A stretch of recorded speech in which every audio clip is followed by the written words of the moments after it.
ఇవాళ రైతు రుణమాఫీ 25,35,000 రైతులకు 21,000 కోట్ల రూపాయలు 2 లక్షల రూపాయలకు లెక్క కట్టి రైతులకు రుణమాఫీ చేసి ఈనాడు 9 రోజుల్లోనే 9,000 కోట్ల రూపాయలు రైతు భరోసా తుమ్మల నాగేశ్వరరావు గారి నాయకత్వంలో ఈ రోజు వాళ్ళ ఖాతాలలో నగదు బదిలీ చేసింది నిజం కాదా?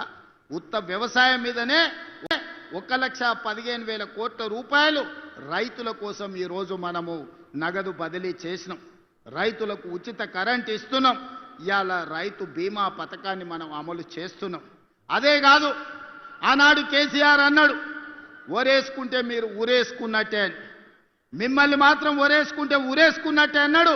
ఆయన ఫామ్ హౌస్లో 150 ఎకరాలలో వరి పండిస్తే కావేరీ సీడ్స్ వాళ్ళు 4,000 రూపాయలకు క్వింటాలు కొన్నారు. పేద రైతులకు 2,000 కోసం కొనలేదు, కానీ ఆయన వండించిన పంటకు మాత్రం 4,000 రూపాయలు ఇచ్చారు. నేను అడగదలుచుకున్నా, మనమేమో ఒడ్లు పండించినాం, ఆయన ఏమన్నా బంగారం పండించిండా? ఒరేసుకుంటే ఊరేసుకున్నట్టే అన్నాడు కదా.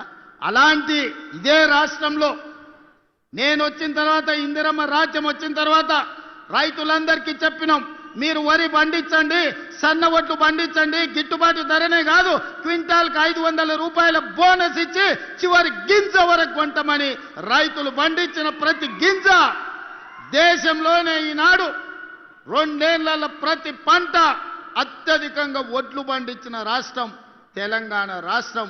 ఇవాళ రైతులు పండించిన పంట మనం కొనుగోలు చేస్తున్నాం. ఇవాళ కందులు కొన్నాం, మొక్కలు కొన్నాం, జొన్నలు కొన్నాం. ఇవాళ రైతు పండించిన పంటలు మనం కొంటున్నాం. రైతులకు ఒక భరోసా ఇచ్చినాం.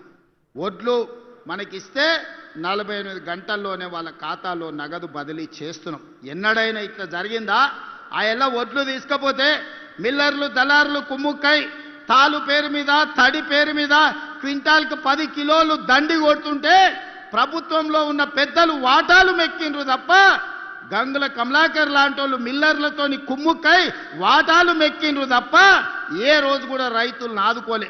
ఇవాళ ఎవడైనా మిల్లర్ అయినా దళారైనా ఇవాళ తాలు పేరు మీద తుట్టి పేరు మీద ఉన్న ఏమైనా కట్ చేస్తున్నారేమో చూడండి, ఈపులు విమానమూతం అవుతాయని మన ప్రభుత్వంలో చెప్పడం జరిగింది.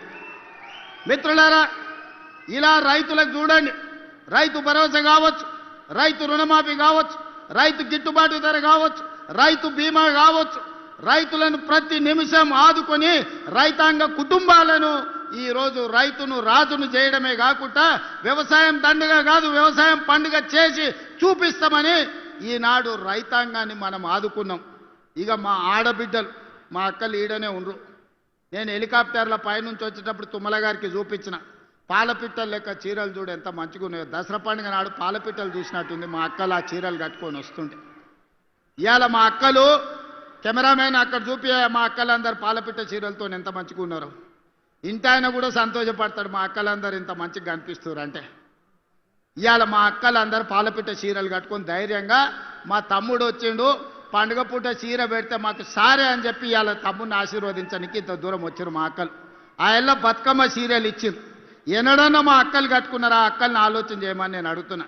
బతుకమ్మ చీరలు ఆ ఎల్ల ఇస్తే సూరత్ నుంచి కిలోల కొద్ది కొనుక్కొచ్చి కోట్ల రూపాయలు మీరు కమిషన్ తీసుకుంటే బతుకమ్మ చీరలలో కూడా ఆ చీరలు తీసుకెళ్లి వ్యవసాయ పొలాల కాడ మొక్కజొన్న కాడ పిట్టలను బెదిరించనిక కట్టిండ్రు తప్ప ఆడబిడ్డలు ఎప్పుడన్నా ఆ చీరలు కట్టుకున్నారా? మీ బతుకు జడ ఆడబిడ్డలకు పెట్టే చీరల్లో కూడా మీరు కమిషన్ వదల